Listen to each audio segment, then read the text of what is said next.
March Lammers et Boris Zeisser sont hollandais et architectes. Pendant leurs vacances, ils quittent Rotterdam pour leur petite maison nichée au cœur du parc naturel de Glasskogen en Suède. Une cabane camouflage perdue dans la nature. La Draxpelusette est une espèce étrange de résidence secondaire. Nous ne cherchions pas à acheter de maison, mais l'occasion s'est présentée. J'attendais en face d'une agence immobilière quand j'ai aperçu une petite annonce dans la vitrine avec la photo d'une petite cabane près d'un lac. Quand nous sommes venus visiter, Marie avait 4 ans et courait partout en s'écriant « Magnifique ! Magnifique !» Tout ce qu'elle voyait était magnifique. En hollandais, on dit « mooi ».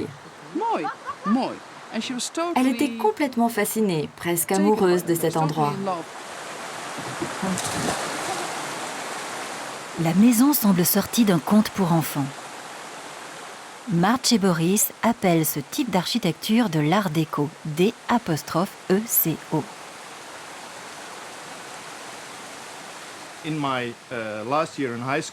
Lors de ma dernière année d'études, nous devions dessiner notre maison idéale.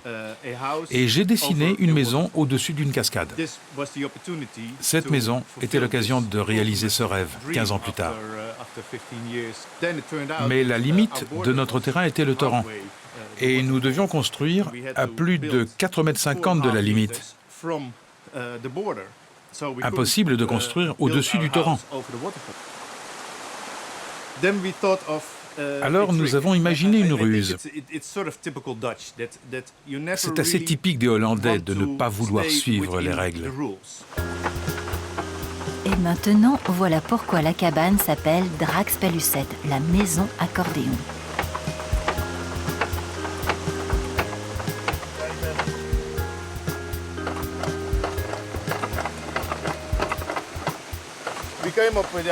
Nous avons imaginé une partie mobile qui ne serait pas considérée comme la maison officielle.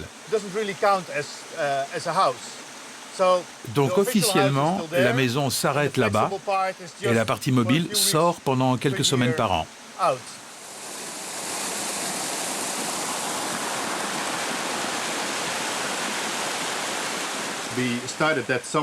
Pendant l'été 2001, nous avons amené une douzaine d'amis qui travaillent tous dans le bâtiment et la construction. Oui, ce sont d'excellents travailleurs. Il suffit de bien les nourrir. Nous avons mis 3 étés à construire la maison, soit au total 8 semaines de travaux pour toute la structure de base.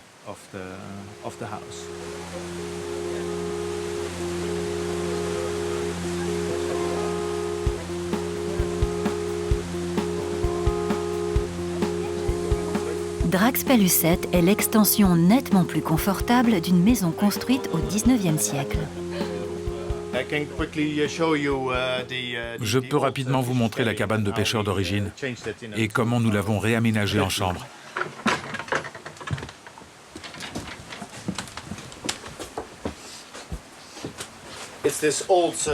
Alors dans cette ancienne petite cabane, il y avait un étage très bas de plafond. On ne pouvait même pas tenir debout. On a enlevé le plafond et tout l'intérieur. On a mis un nouveau revêtement et une bonne isolation pour que nous puissions survivre en hiver. C'est très confortable.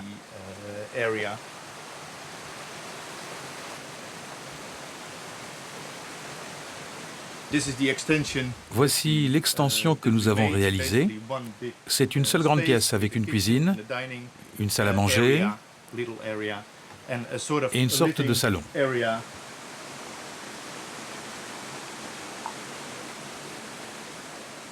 Il y a une structure verticale. À l'extérieur, un revêtement en bois, à l'intérieur également, et entre les deux, un isolant, comme dans une maison traditionnelle. La carapace flexible a été bâtie suivant le même modèle, un revêtement de bois à l'extérieur et un isolant entre les deux.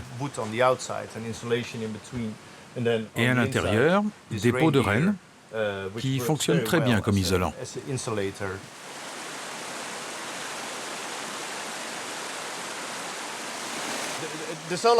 Les panneaux solaires ne fournissent de l'électricité que pour les chambres et pour recharger les téléphones. C'est tout ce dont nous avons besoin. Ce confort frustre n'effraie pas les amis qui viennent en vacances bien souvent après avoir participé à la construction.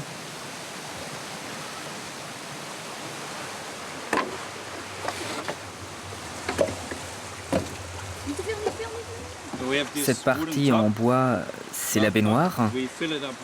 Nous la remplissons avec l'eau de la rivière et nous la réchauffons avec un poêle à bois intégré qui amène l'eau jusqu'à 40 degrés, ce qui est très agréable.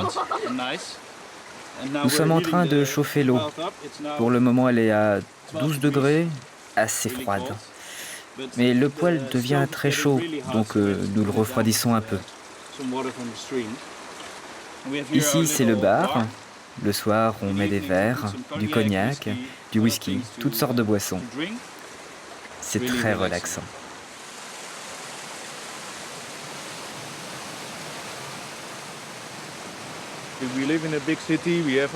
Nous vivons en ville. Il y a des embouteillages à longueur de journée.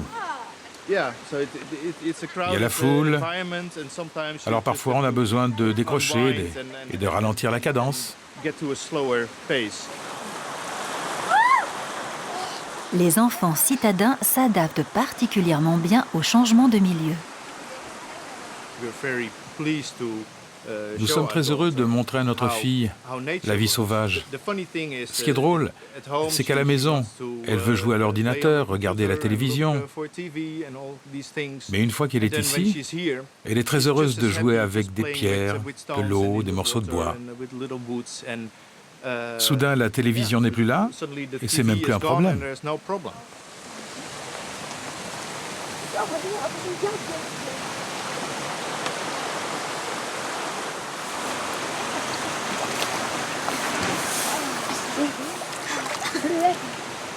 Drax Pellucette a peu de besoin du bois, du soleil. Quant à son impact sur la nature, il est quasiment invisible quand les vacanciers s'en vont. Nous nous sommes rendus compte que ce n'était qu'une maison de vacances, utilisée 4 semaines par an, et vide le reste du temps. Nous avons donc essayé de créer un bâtiment qui serait invisible quand il est inutilisé, et donc nous avons décidé de faire un bâtiment semblable à un gros rocher. Il fallait éviter tout point de repère comme une porte ou une fenêtre. Donc toutes les fenêtres disparaissent quand nous partons. Il ne reste qu'une sorte de gros rocher qui se fond dans le paysage. Loin du monde et en équilibre avec la nature.